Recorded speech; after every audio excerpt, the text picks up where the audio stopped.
Welcome to Wonderspace. It's great to have you on board. My name is Steve Cole, and over the past 67 episodes, I have been asking the same 6 questions to amazing people from around the world.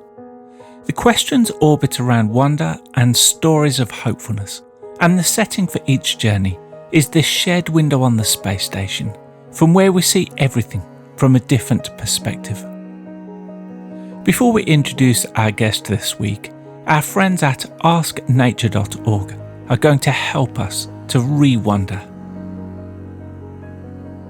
When adult gannets careen and dive into the ocean from a height of 30 meters at a speed of 20 meters per second, the impact should force water right into their nasal passages and drown them. But it doesn't, because gannets don't have nostrils. As an embryonic gannet grows inside its egg, the spaces in its skull that in other species would become nostrils or nares fill in with bone and keratin, giving the entire beak a smooth, unbroken surface. Once the bird hatches, it will breathe essentially through the corners of its mouth, at a slight gap between the top and bottom bill where they meet the head, a gap the bird can easily close when plunging in for its next meal. Our orbit this week will take us over the islands of Indonesia and cities like Singapore and Jakarta. And to experience these views with us in this ultimate window seat, we welcome Charlotte Pyatt. Charlotte is a creative consultant and director with a passion for projects activating positive change and discussion through art. From consultancy to creative production, over the past 10 years, Charlotte has been managing artist profiles, independent projects, and cultural initiatives. Charlotte was nominated by the founder of Love Welcomes Abi Hewitt, who was our 15th guest on Wonderspace. I nominated Charlotte Pyatt for Wonderspace because the first time I ever met her, she inspired me so much with her dedication to parts of the world that have been forgotten and her true belief that art could be part of the way we look at inequality and situations that are needing change. She's a positive person with really true skills in the art world, and she combines them to make the world a better place. The full-length interview can be heard on the Wonderspace podcast, which can be found on our website and on most podcast platforms. For this video orbit, Charlotte answers 3 of our 6 questions, and I start by asking Charlotte, if we could do a fly past on any part of the world that is significant to you, which place, city or country would it be and why?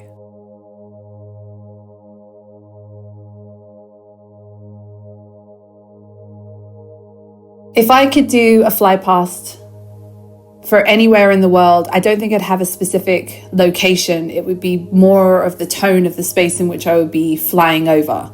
So I never quite knew what I wanted to do in the arts. I knew I wanted to do art and I knew I wanted to do travel, like my 2 greatest passions. And wherever I fell between that, that's what I wanted to do, which is how I came to be doing what it is I'm doing now.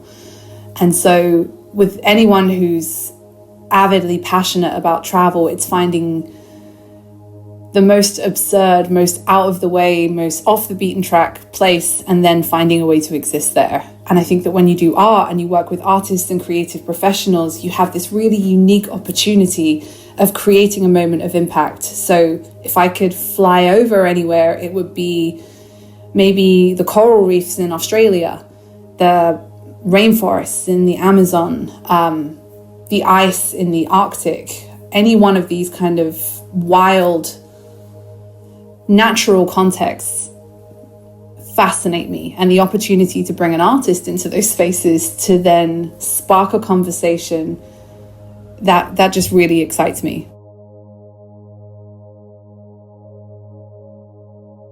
So I didn't know how I wanted to infiltrate the world of the arts. I just knew I wanted to. So I came in a little late and I didn't really get started until I was about 26, because I took about 8 years traveling the world, which I loved. And so I'd been working in property, actually. and I was an operations manager. So I was working at quite a high level, and I had this absurd thought that since I was working at a certain level in business, I could take those transferable skills and I could just enter them into culture. And that was not correct. So I tried making a big play for like galleries and museums for, hey, I have all this experience and knowledge here. Can I work with you? And it was just like from the top, no, until I was literally at Tea Girl. I will make tea for you. You don't have experience. You can't make tea in a museum. So eventually I got a start in a gallery in West London. And I loved it. I loved that interaction with the artists, putting on the shows. It was all very exciting. But I think that when you start working with galleries, you understand the ways in which this is actually a business, and it's not there to necessarily support the needs of the artists. It's there to support the infrastructure of the business. So I quickly moved away from that and started doing my own productions. I got into artist management for a long time, working with my dear friends, Ernest Zacharevic, Axel Void and the Low Bros. And I did that for about 8 years. And I loved it, that sense of camaraderie as well, being in a team, working out a problem. And these are all artists that, aside from being dedicated to their practice and what they were trying to achieve, they all had this wider consciousness of how their work was interacting in a wider context. Was it about social issues? Was it about environmental issues? They were so aware of their profile in the wider arts world. It was about taking that momentum and finding a way to capitalizing it in a space that mattered. And so I think as time went on, it was less about me helping that single person realize their vision, and it became like further away, right? Like how do I create space for that to survive? How do I encourage other people to move into that space? So I went from being directly in the studio with the artist to then moving, one step away, and I started curating my own projects. And then it was like one step away again. I started building cultural initiatives. One step away again, and now I'm consulting and liaising with organizations like the British Council, UNESCO. I run 2 cultural initiatives, Splash and Burn with Ernest Zacharevic, which is all about using public art to raise awareness of palm oil devastation in Indonesia. The Toward 2030 What Are You Doing project, which is all about aligning public art with the Sustainable Development Goals. I recently did a project in Bristol called Vanguard, Bristol Street Art. For that project, I was able to curate 2 rooms, which I was so excited about. But for me, the best part of this project was that I was able to curate a space that was dedicated to artists who were choosing to align their platform with social and environmental commentary. And it's like there are hundreds, if not thousands of examples across the world of artists taking the momentum around their profile and then channeling it towards something good. And that feels really exciting to me. I was recently in Valencia with the artist Dolk for Las Fallas. It's an annual festival which sees a sculpture burned in the center of town to celebrate the beginning of spring. Dolk is an amazing artist and incredible environmental advocate that took the opportunity to take that moment and make it about climate awareness. He built a 23-meter polar bear in the center of town, surrounded by 30 different critically endangered species that all had their own sub-narratives for how they're affected in their part of the world, and then just set it up in flames. And it was spectacular and mesmerizing, and to see that force of nature come together with art in such a powerful way. And it's conflicting at the same time, we look at these kind of moments and our instinct is, well, that's bad for the environment, and I'm so interested in this, us being able to have these difficult conversations where on one side we have artists that are pushing in these spaces to try and advocate and start a conversation, and they're being held to account for their impact. And then you have in other spaces organizations that are continually infringing on that and perpetuating this shitty behavior. But, they've always done it, so let them just keep doing what they've always done. I think the more we're able to talk about this, the more we can actually move towards positive shifts, both in our consciousness and in our behavior.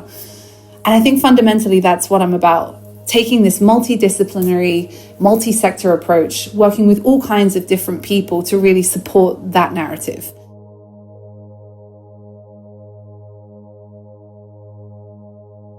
My story of hopefulness would probably be a dear friend of mine called Simon Butler, who runs an organization called Migrate Art. And Migrate partner with some of the biggest artists working across contemporary art to raise awareness and funds for homeless and displaced people. A lot of what we've been talking about on the podcast has been like the value of arts and culture and what role or impact that's able to have in these spaces. And I think what Simon does is he takes these juggernauts from the high art world, these unapproachable, these art world elites, and then he finds a way to bridge authentically what it is he's trying to do in a meaningful way.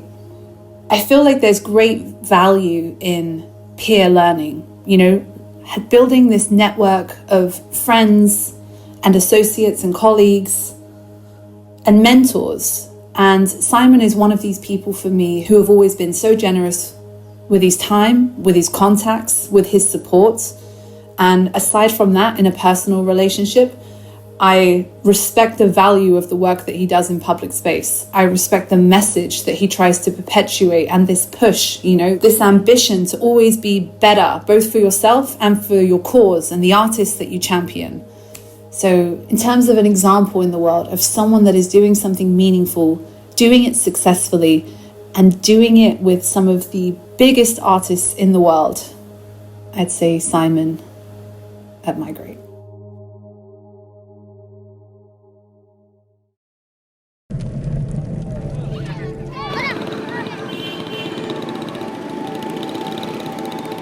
The prime location for people to communicate is the public space. It can have a huge impact on society and on people because it's exposed to everyone and everyone can relate to it. Tapanuli orangutan is a new discovery because recently it's now become a separate species from Sumatran orangutan, and they live in the Batang Toru forest, and unfortunately they're actually very critically endangered because the number of the Tapanuli orangutan is around 800, and unfortunately there are so many threats currently, like for example hydro dam that is currently being built that's destroy their habitat. It's really worrying. And sustainable is becoming the model of development that the world has implemented. And I think this is a big challenge of humanity in the next 10, 20 years. And I wanted to contribute to the cause and to be part of this set of artists that are trying to claim attention to an issue that is very relevant for the day we live in.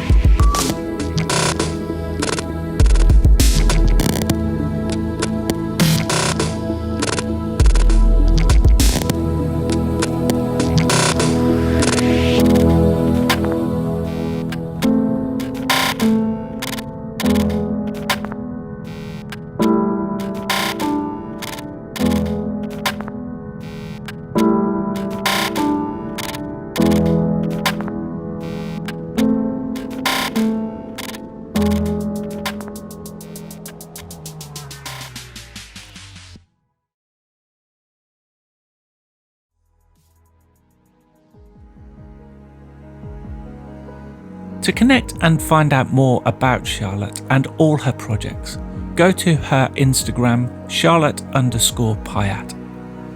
Information about the art initiative to fight conflict palm oil, go to splashandburn.org. To engage with the previous 67 Wonderspace episodes, go to our website, ourwonder.space. I want to thank Charlotte for joining us on Wonderspace, and I hope you can join us next week for more wonders and stories of hopefulness.